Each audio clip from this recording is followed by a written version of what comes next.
নমস্কার, আপনারা দেখছেন ইউটিউব নিউজ চ্যানেল বাংলার ৩৬৫। প্রিয় দর্শক, আশা করি আপনারা প্রত্যেকে ভালো আছেন। একদিকে পশ্চিমী ঝঞ্ঝা, অন্যদিকে বঙ্গোপসাগরে সৃষ্ট হওয়া জোড়া ঘূর্ণাবর্তের কারণে মেঘলা আকাশ এবং বৃষ্টিপাত। তবে সপ্তাহের শেষে আবারও আবহাওয়ায় পরিবর্তনের সম্ভাবনা রয়েছে। তা কি পরিবর্তন হতে পারে, কবে নাগাদ এই পরিবর্তনের কথা বলা হয়েছে, শীত নিয়ে কি আপডেট জারি করা হয়েছে, পাশাপাশি পশ্চিমবাংলা সহ ভারতবর্ষের আবহাওয়ার পরিস্থিতি আগামী কয়েকদিন কেমন থাকতে পারে তা জানাবো আজকের এই ভিডিওর মাধ্যমে। পাশাপাশি জানাবো বাংলাদেশ আবহাওয়া দপ্তর বাংলাদেশ নিয়ে কি জানিয়েছে। অবশ্যই ভিডিওর শেষ পর্যন্ত দেখতে অনুরোধ করব। তার সঙ্গে ভিডিওর কোনো অংশে যদি আপনাদের কিছুটা ভালো লেগে থাকে তাহলে অবশ্যই একটি লাইক করতে পারেন। দেখে নিন আজকের প্রতিবেদনে কি জানিয়েছে আবহাওয়া দপ্তর। এদিকে বাংলা জুড়ে ঠান্ডায় কাতর বঙ্গবাসী, তার সঙ্গে রয়েছে ঘন কুয়াশার দাপট। আজ থেকে বাংলায় এক কথায় সবকটি জেলাতে বৃষ্টির যে পূর্বাভাস দিয়েছিল সেখান থেকে কিছুটা আজ কমার সম্ভাবনা। বেশ কিছু এলাকায় হালকা বিক্ষিপ্ত সকালের দিকে বৃষ্টিপাত হলেও এই মুহূর্তে বৃষ্টিপাতের সম্ভাবনা অনেকটা কমেছে। তবে জব্বর ঠান্ডা পড়েছে সমগ্র বাংলায়। একদিকে ঠান্ডার দাপটে জুবুথুবু অবস্থা হয়ে গিয়েছে সকলের। যদিও আজকের সারাদিন কলকাতা সহ সমগ্র বাংলার আবহাওয়া কেমন থাকতে পারে তা নিয়ে জানানো হয়েছে। দক্ষিণবঙ্গের বিস্তীর্ণ অঞ্চল সহ একাধিক জায়গায় ঝেঁপে বৃষ্টি না হলেও আজও বিক্ষিপ্তভাবে বেশ কিছু এলাকায় বৃষ্টিপাত হয়েছে। আজ শুক্রবার সকাল থেকে আকাশের মুখ গতকালের মতো ভার থাকলেও বৃষ্টির দাপট গতকালের মতো লক্ষ্য করা যায়নি। শুধু আজ বলে তবে আগামী কাল পর্যন্ত এরকম আকাশ কালো মেঘের আড়ালে ঢেকে থাকতে পারে। যদিও ঠান্ডার দাপট সেভাবে কমেনি। রয়েছে দক্ষিণবঙ্গের জেলাগুলিতে হালকা কিছুটা বৃষ্টিপাত। তবে আলিপুর আবহাওয়া অফিসের তরফ থেকে জানানো হয়েছে আজ সর্বোচ্চ তাপমাত্রা 24 থেকে 25 ডিগ্রি সেলসিয়াসের আশেপাশে থাকতে পারে এবং সর্বনিম্ন প্রায় 16 থেকে 17-এর মধ্যে ঘোরাফেরা করবে বলে জানানো হয়েছে। দক্ষিণবঙ্গের জেলাগুলিতে মেঘলা আকাশ, একদিকে বঙ্গোপসাগরে রয়েছে একটি ঘূর্ণাবর্ত, এরই পাশাপাশি উত্তর পশ্চিম ভারতে রয়েছে পশ্চিমী ঝঞ্ঝার দাপট। উত্তরে হাওয়া অতীত এখন বাংলায় রীতিমতো পূবালি হাওয়ার দাপট। বজ্রবিদ্যুৎ সহ বৃষ্টি, তাই 2 মেদিনীপুর, 2 চব্বিশ পরগনা, নদিয়া, কলকাতা, পুরুলিয়া, বাঁকুড়া, বীরভূম, হুগলি, পূর্ব ও পশ্চিম বর্ধমানের কিছু কিছু জায়গায় বিক্ষিপ্ত বৃষ্টিপাত হতে পারে আবহাওয়া বিজ্ঞানীরা জানিয়েছেন। সেই সঙ্গে বইতে পারে 30 থেকে 35 কিমি বেগে ঝোড়ো হাওয়া। ঠান্ডায় একদম জুবুথুবু বাংলা। গত কয়েকদিন ধরে ঠান্ডার যে দাপট ছিল তা এই মুহূর্তে না থাকলেও ঠান্ডা রয়েছে। আকাশের মুখ ভার থাকবে আরও 48 ঘন্টা। এমনকি গত বুধবার রাত থেকে দক্ষিণবঙ্গের জেলায় জেলায় এর ফলে বৃষ্টিপাতও লক্ষ্য করা গেছে। তবে এখনই কিন্তু শেষ নয়। আবহাওয়া নিয়ে আরও ভয়ঙ্কর আশঙ্কা প্রকাশ করল আলিপুর আবহাওয়া দপ্তর। আইএমডির পূর্বাভাস অনুযায়ী আগামী 3 দিন উত্তর ভারতে ঘন থেকে অতি ঘন কুয়াশা এবং তীব্র শৈত্যপ্রবাহের পরিস্থিতি বজায় থাকবে। আগামী 4 দিন উত্তর পশ্চিম ভারতের সমভূমিতে তীব্র শৈত্যপ্রবাহের পরিস্থিতি অব্যাহত থাকতে পারে। শুধু তাই নয়, এবার 4টি ঘূর্ণাবর্ত একসঙ্গে কপালে নাচছে ভারতের, আর এর সরাসরি প্রভাব পড়তে পারে বাংলাতেও।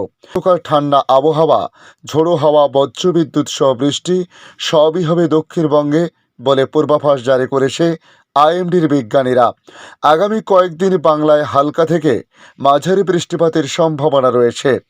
বৃষ্টির সবথেকে বেশি সম্ভাবনা রয়েছে 2 চব্বিশ পরগনা, 2 মেদিনীপুর, কলকাতা, হাওড়া, হুগলি, পূর্ব বর্ধমান ও নদিয়ায়।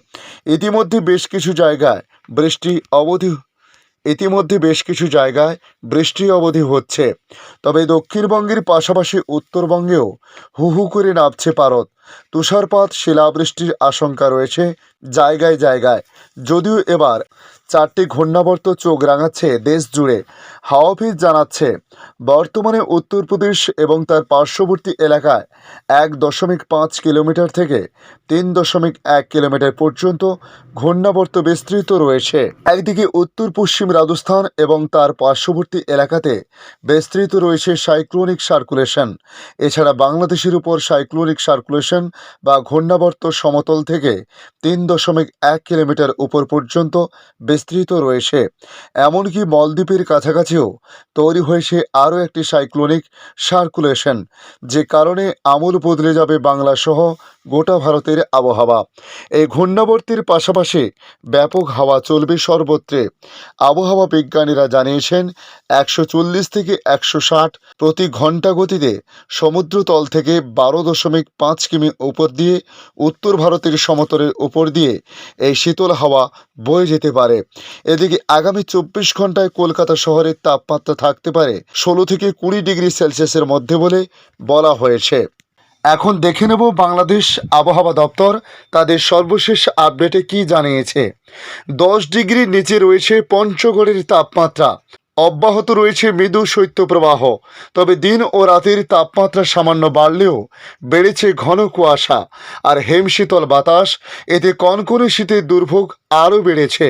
তবে আজ শুক্রবার 19 জানুয়ারি সকাল 9টায় সর্বনিম্ন 9.7 ডিগ্রি তাপমাত্রা রেকর্ড করা হয়েছে তেঁতুলিয়া আবহাওয়া অফিসে। বৃহস্পতিবার অর্থাৎ গতকাল সর্বনিম্ন তাপমাত্রা ছিল 8.7 ডিগ্রি সেলসিয়াস।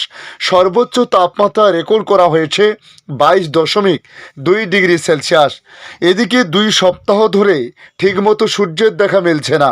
হঠাৎই রোদের দেখা মিললেও তাপ ছাড়ানোর আগেই সূর্য ঘন কুয়াশা আর মেঘের আড়ালে ঢেকে যায়। দিনভর উত্তরের হিমশীতল বাতাসের দুর্ভোগ বেড়েছে সাধারণ ও খেটে খাওয়া মানুষের। বেশি দুর্ভোগে পড়েছেন রিক্সা বা ভ্যান চালকেরা। তেঁতুলিয়া আবহাওয়া অফিসের ভারপ্রাপ্ত কর্মকর্তা রাসেল শাহ বলেন, মেঘাচ্ছন্ন আকাশ আর ঘন কুয়াশার কারণে প্রায় 2 সপ্তাহ ধরে ঠিকমতো সূর্যের দেখা নেই।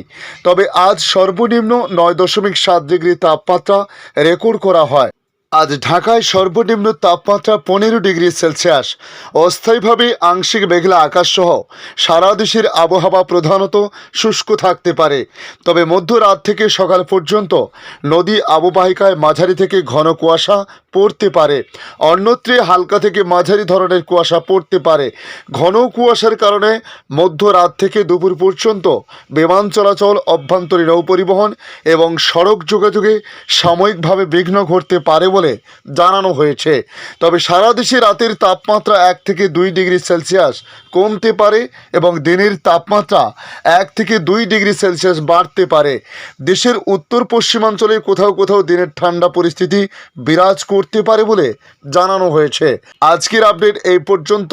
পরবর্তী আপডেটের জন্য আমাদের এই ইউটিউব নিউজ চ্যানেলটিকে সাবস্ক্রাইব করে রাখার জন্য রিকোয়েস্ট করলাম। ধন্যবাদ।